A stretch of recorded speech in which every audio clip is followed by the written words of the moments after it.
Okay, so I did film a podcast about the Paul George um, situation before I left for vacation, but I forgot to post it.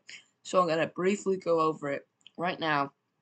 But this is not the main point of this recording. But here's how I feel about the Paul George situation. Paul George is a good schematic fit for the 76ers. He can score points, he can pass the ball. He doesn't have to be ball dominant in the NBA or in this team because when Joel has the ball, he requires two defenders at least, and then there's probably going to be a spy, which means with the other four players on the court have someone's going to find themselves wide open. And that's what Tyrese Maxey talked about this. He said, sometimes it's weird to be that wide open. Sometimes it's weird to feel like that, but it happens. So, like, what Paul George, a guy who shoots 40% from three on this team, when he's going to find himself that wide open, there's a good chance he's going to knock down the shot and get the 6 points. So it's a great schematic fit. He's good for the Sixers. I did say before it happened that I didn't want Paul George, but now that it's happened, I'm definitely on the Paul George train because how could I not be? He is a Sixer after all, and I'm gonna have to support the move no matter what. I really think so. I think Paul George will be good for the Sixers, although what I've said in the past. And now we can get to the main point of our podcast. What happened to the team we love? What happened to the Philadelphia Phillies at All-Star break?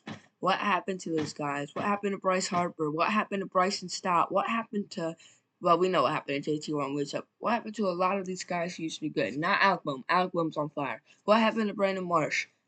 Brandon Marsh is getting it back, but the team is struggling. What happened to our pitching?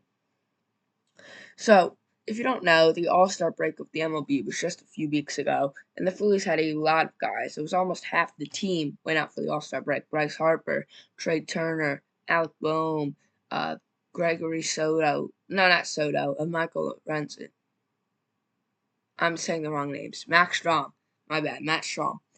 But a lot of the pitchers went, and Gregory Soto's not on the team anymore. But the thing is, all these people went, and they did good at All-Star break, but now that they're back in a Phillies jersey and not their All-Star jersey, it's bad. They're playing lower expectations. They're not playing good, and it's bad. Bryce Harper has not had a hit in 5 games now. 5 games. He's over 17 in his last 17, including a game-ending double play when we were down by 1 in the bottom of the ninth yesterday against the New York Yankees, concluding a sweep from the New York Yankees. I believe we are 2-9 since the All-Star break. We have not won a series since the end of the All-Star break, and I don't know what they need. And it feels like, okay, we just need one big team win, one big moment to get back into our groove, to get back into winning games, winning series again. But we've had our opportunities. Bottom of the ninth, down by 1. Bryce Harper at the plate hits a. If he hit a bomb, imagine how hype it would be. In the other night, extra innings or the bases loaded situation. There were so many situations where the Phillies could get a walk-off win to go out and feel good and get these wins going again, but they're not doing it. They're losing it. And I don't know if it's a situation of, the break messed with them and they needed a few weeks to get back into it. That could be the case. I hope that's the case, and I hope they're gonna get back into it soon. But it also could be they're just I don't they're regressing throughout the season. That would suck come October, but there's always a chance, and it sucks because it's like, how are we going to address this? It feels like the Eagles last year. How are you going to address this fall off? And the Eagles weren't able to do it in time. So hopefully the Phillies can before they keep losing series and keep going on this downhill. And I think it really the pitching needs to get better. Lighting up a grand slam yesterday, we would have won if we didn't. A lot of these things, because we were 1 out away from finishing that inning, a lot of these things need to be better. A lot of these pieces that come together for wins, they're not there. And then when only one piece, like Alec Bohm shined out yesterday, is there, yeah, you'll get some runs, but you're not going to win the ball game when your pitching allows 4 and you only score 2. So it's like it's a situation of how do we get all these pieces to combine to work like a team? and we're not doing that right now ever since the All-Star break. But also, speaking of the Eagles, they are coming back real soon. In fact, there is an NFL football game today. Will I watch it? Maybe, probably not, because it's meaningless. And I'll probably watch it, but it's gonna be it's a meaningless football game. It's all just um, like Mitch White playing and all the backups that you don't know and that are not going to be irrelevant by the time week 1 rolls around in September. But football is back. There is an NFL game today. The preseason Chicago Bears go to face the preseason Houston Texans today. That's the Hall of Fame game where all of the people are ignited into the Hall of Fame. Um, I would give a prediction for this, but I don't. There's nothing to predict. Like they're all the players are all going to be backups. It's not like it's the Caleb Williams, DeAndre Swift Chicago Bears. If there was that, then I'd probably say I'd have the Texans win it by like 5 points, 3 points, a close game. But it's hard to predict because it's the Bears that the backup Bears was the backup Texans. But at least it's a shine of light in the dark NFL's off season, the boring NFL off season.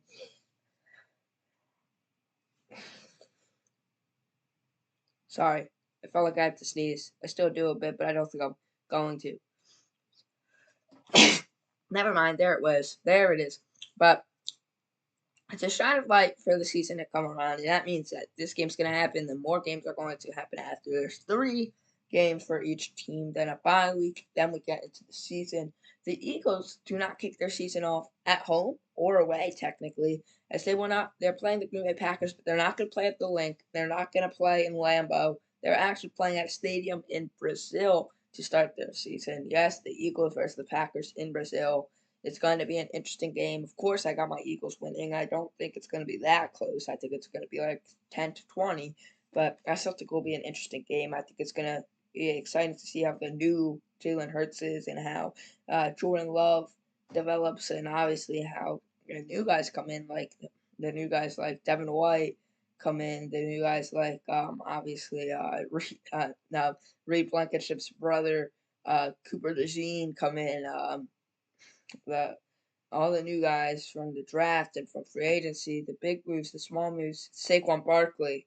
I knew I was forgetting a name, but it's gonna be exciting to see how those guys come in and how they're able to play together as a team. And I mean, the same goes for every single off season for any sport. When you have a big addition, it's like, is it gonna work? And I can't wait to see, is it going to work? Is Saquon going to work? Is Devin going to work? Um, is Cooper gonna work? Are all these players gonna be able to come together and play together?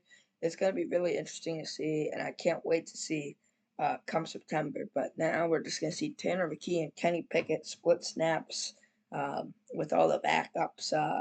Come Grant Calcaterra, good tight end minutes in the preseason that I can't wait to see. Can't wait to watch. And we'll just see how it all unfolds. And lastly, like I said, the Phillies need to snap back into it. How do I think they do that? I don't know. Really, it's hard to address, but I think you need to do something with Bryce Harper. If he's not playing good, tell him what the bench is. Show him the bench. I know it's weird. It's like, who would bench Bryce Harper? But if he goes out there and doesn't hit again and is 0 for 20, then yes, he does need to see some bench time. It does need to happen because it's going to show that no one's inevitable in this team. If you play that badly, if you're not getting hits, you shouldn't be on the field. You shouldn't be in the batter's box because it's not going to do anything.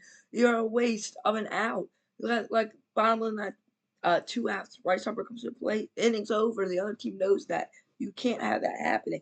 I don't care if it's someone who's worse. I don't care if JT Realmuto goes 15 games without, or not 15 at bats without hitting. You put Garrett Stubbs for a game.